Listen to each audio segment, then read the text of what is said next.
O ministro da Fazenda, Fernando Haddad, avalia, de fato, deixar o Ministério da Fazenda antes de abril, que é a data final para a desincompatibilização do cargo para disputas eleitorais. Segundo informações do jornal Folha de São Paulo, o movimento pode ocorrer já no início do ano que vem, 2026, abrindo então um caminho, né, para uma transição planejada no comando da área econômica do nosso país.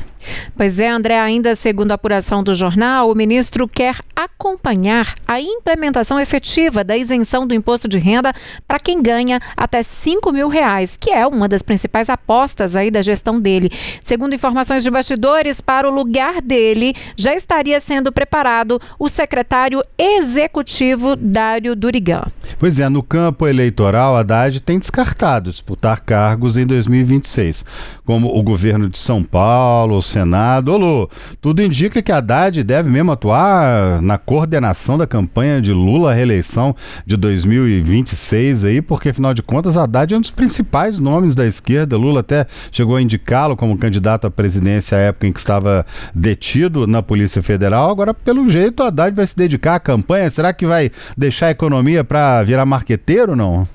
Pois é, e essas são informações de bastidores, né, que ele pode sair do Ministério da Fazenda ali entre fevereiro e março para se dedicar a essa parte da campanha do presidente Lula, que deve tentar aí um quarto mandato à frente do Palácio do Planalto. E lembrando que essa pauta da isenção do imposto de renda para quem ganha até R$5.000 foi o grande feito, como é considerado internamente pelo governo Lula. Essa foi uma promessa de campanha em 2022, que saiu do papel, foi aprovada pelo Congresso Nacional agora neste ano de 2025, para entrar em vigor já nessa virada para 2026. Então, a partir de janeiro, da folha de janeiro, os trabalhadores que recebem até R$5.000 por mês não vão mais pagar esse imposto de renda. A intenção, então, de atuar ali nos bastidores, garantir a implementação dessa medida é justamente nesse cenário, nesse movimento de que Lula deve sim tentar um quarto mandato. Mas a gente tem outros fatores também que, apesar de não ter qualquer confirmação, é bom a gente considerar. Porque até abril é o chamado prazo de desincompatibilização. O que é isso? É o prazo que ministros de Estado que ocupam algum cargo no primeiro escalão do governo têm para que saiam dos cargos, para saírem dos cargos que ocupam com intenção eleitoral, ou seja, com a intenção de disputar algum cargo nas eleições de outubro. Haddad já deixou muito claro, já falou em entrevistas que não tem qualquer intenção de ser candidato em 2026. Ele que já disputou em São Paulo, já foi candidato a presidente da República, já disse, fala internamente, já falou abertamente que não quer ser candidato, que esse não é um plano dele. Mas claro que há uma ala do governo, do próprio PT, que quer tê-lo como candidato em 2026, especialmente em São Paulo, no estado de São Paulo.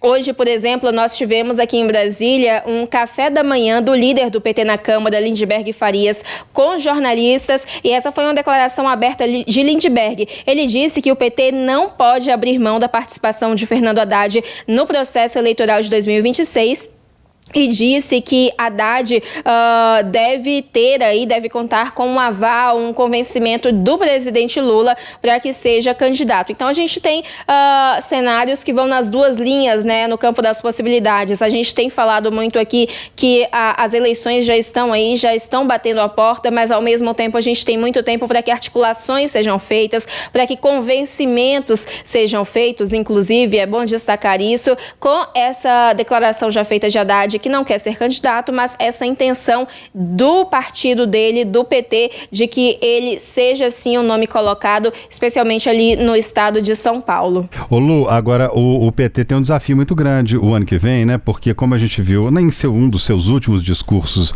ainda em liberdade, o ex-presidente Jair Bolsonaro afirmou e reafirmou em inúmeras ocasiões: me deem maioria no Senado, me deem maioria na Câmara e eu não preciso nem ser presidente de novo. O PT E, naturalmente, a ala da esquerda, mais voltada à esquerda, vai ter que se movimentar muito para conseguir vencer essas eleições. Não só a questão de Lula aparecer em todas as pesquisas na frente, vence um, vence outro, o que pode mudar, naturalmente, uma hora para outra aparece um outro candidato e pode passar na frente dele.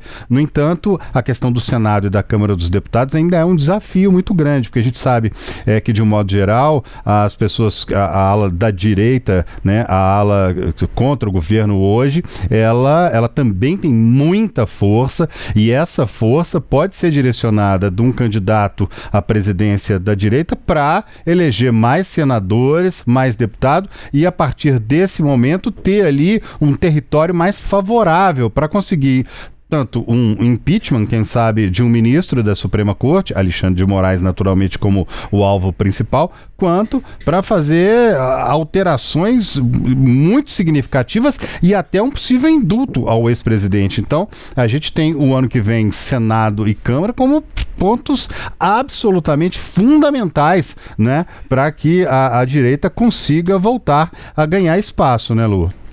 Exatamente. Isso não é só com a direita, que tem aí Flávio Bolsonaro como pré-candidato, também não é só como a esquerda. A gente cita aqui o PT, que é o partido que está no poder com o presidente Lula. Essa é uma estratégia que vai ser buscada por diferentes campos políticos, por diferentes partidos, incluindo o Centrão. E justamente por isso, a gente pode falar, inclusive, para explicar para quem nos acompanha, que o Congresso Nacional tem muito ali de uma garantia de governabilidade para o presidente eleito. O presidente, ele depende muito do Congresso Nacional para implementar programas que quer tirar do papel, para, inclusive, garantir o orçamento. A gente pode citar um exemplo, nesse mês de dezembro a gente tem um debate muito grande do orçamento, mas não só não só programas que são novidades no governo, o próprio funcionamento da máquina pública depende muito do Congresso Nacional. Então, a gente tem esses diferentes campos tentando garantir uma maioria tanto na Câmara dos Deputados quanto no Senado. E para a gente desenhar melhor a importância disso, por que isso é tão importante para dar governabilidade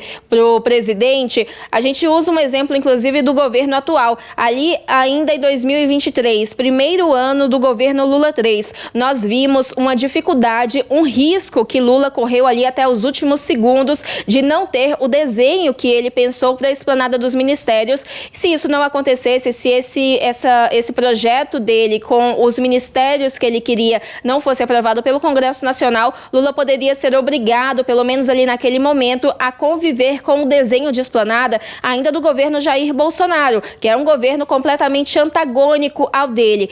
Mais recentemente, a gente teve uma disputa envolvendo o imposto sobre operações financeiras, o governo que queria garantir um aumento no cofre público com alíquotas envolvendo esse imposto. O Congresso não aceitou, isso acabou indo para a Justiça. Foi mais uma medida que o governo não conseguiu como queria, justamente por decisão do Congresso Nacional. E o que a gente vive mais recente também, para dar um exemplo de agora, o caso da indicação à vaga aberta no Supremo Tribunal Federal. O presidente Lula escolheu o atual advogado-geral da União, Jorge Messias, que enfrenta uma resistência no Senado Federal. Há uma ala, inclusive, que pede abertamente para que Jorge Messias não seja aprovado. Ele que precisa ser sabatinado e ter o nome votado no plenário do Senado Federal para realmente poder ocupar essa vaga deixada por Luiz Roberto Barroso.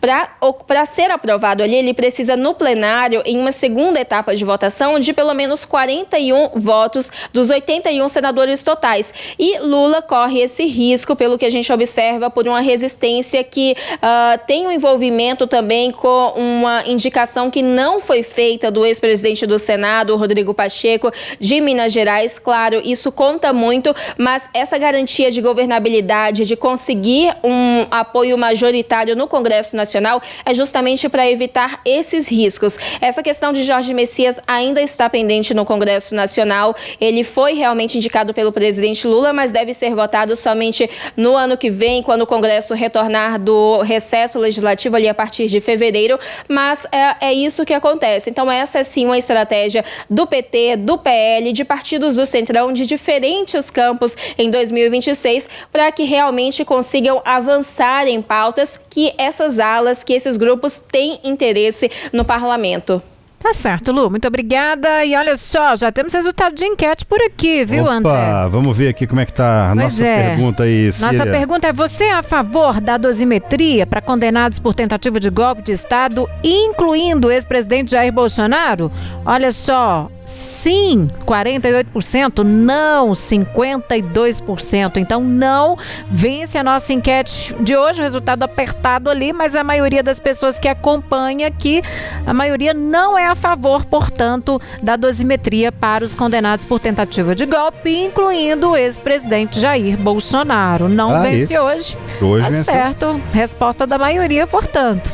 Agradecemos muito, viu, você pela sua participação aqui conosco, por ter interagido, participado aqui da enquete, deixado mensagem. Você que só nos assistiu, mas não participou aqui da enquete, da próxima vez participe, interaja aqui conosco.